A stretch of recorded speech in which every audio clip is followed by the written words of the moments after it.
I think that's what we will eventually see. A full-on return to the gold standard. I think that will probably happen before 2030 by countries who are now and will be members of BRICS Plus. The original idea was to link the currency to a basket of commodities that BRICS produces. I think that has evolved into whatever is the currency will be convertible into gold.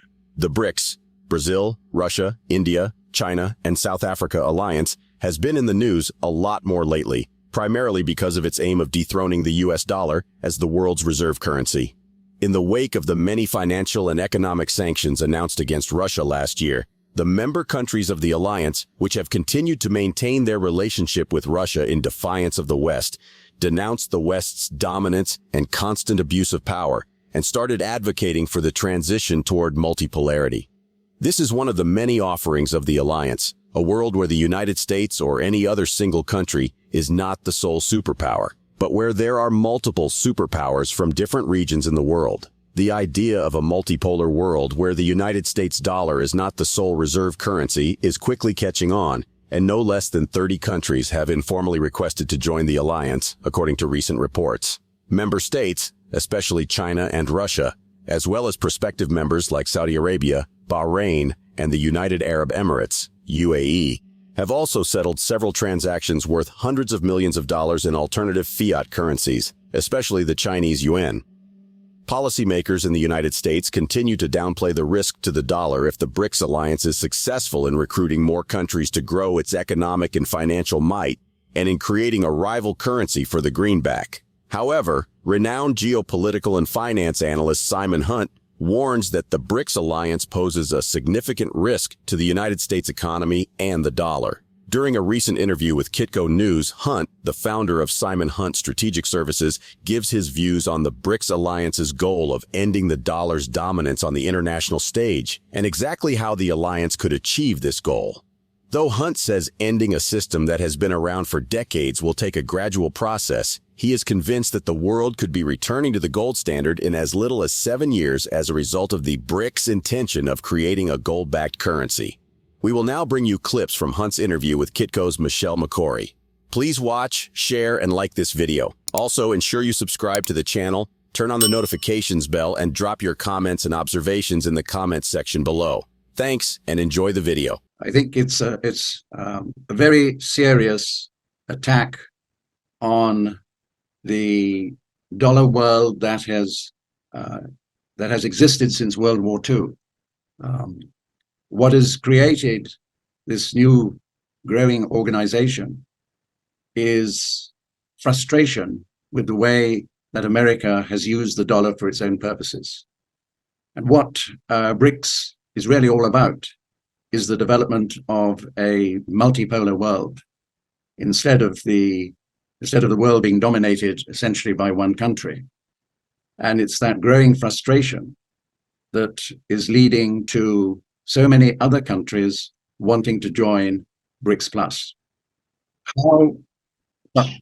How the new currency will evolve is obviously a pretty closely guarded secret between the Sherpas of the BRICS Plus, who are organizing the meeting in the end of 22nd to 24th of August. I think that there will be a lot of discussion. I think a roadmap has been planned. How much will be announced at the BRICS meeting is questionable. It clearly requires an awful lot of work to see that whatever is the new currency, how it will work. So we will probably see hints of what they are going to do. Now, the original idea was to link the currency to a basket of commodities that BRICS produces. I think that has evolved into whatever is the currency will be convertible into gold. Now, it can either be using the renminbi to be convertible, which actually it is now. You can receive renminbi and you can convert the renminbi into gold through the Shanghai Gold Exchange, which since its inception has actually had a total of something like 25,000 tons moved through the exchange. An interesting aspect of this is how Russia and China treat their growing trade between the two countries. For instance, Russia is currently having a trade surplus of $23 billion odd dollars. Those dollars are held in a gold convertible account in China's central bank, the PBOC.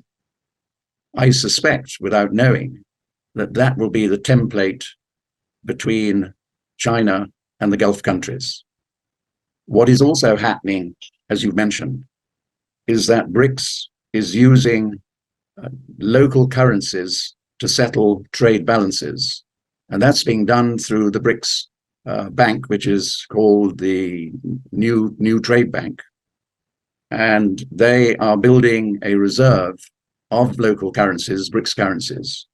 For instance, quite recently, they issued in the China bond market $1.2 trillion worth of panda bonds. So you can see that there's a very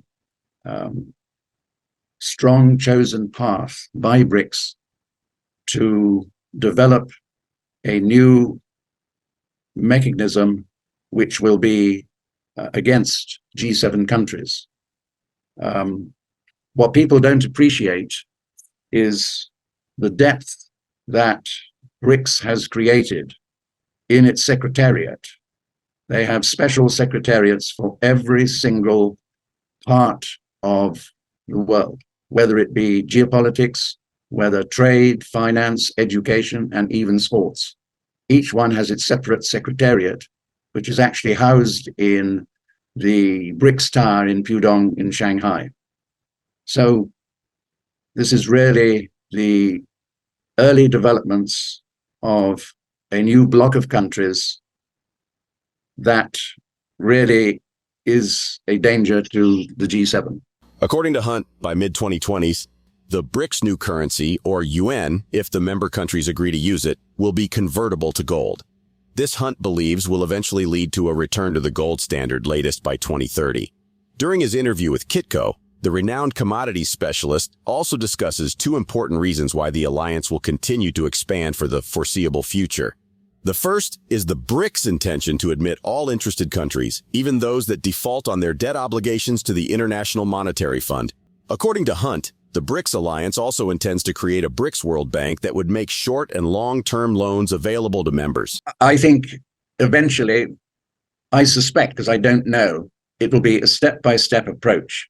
I think at the end of the, say, in the mid-2020s, which is only a few years away, it will be convertible into gold. People don't appreciate, or some don't, is the size of the gold reserves which China has and Russia has.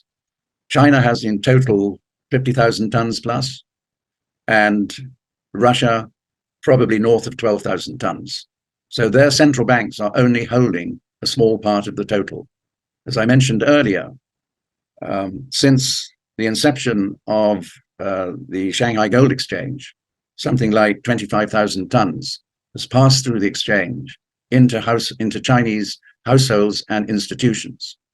The remaining 25 odd thousand tons, most of that is held by different ministries, including the PLA. The first thing to note is that the Russian economist who is heading up the team to develop this new currency, in an interview he gave the end of last year to a Moscow-based newspaper, laid out a very important point.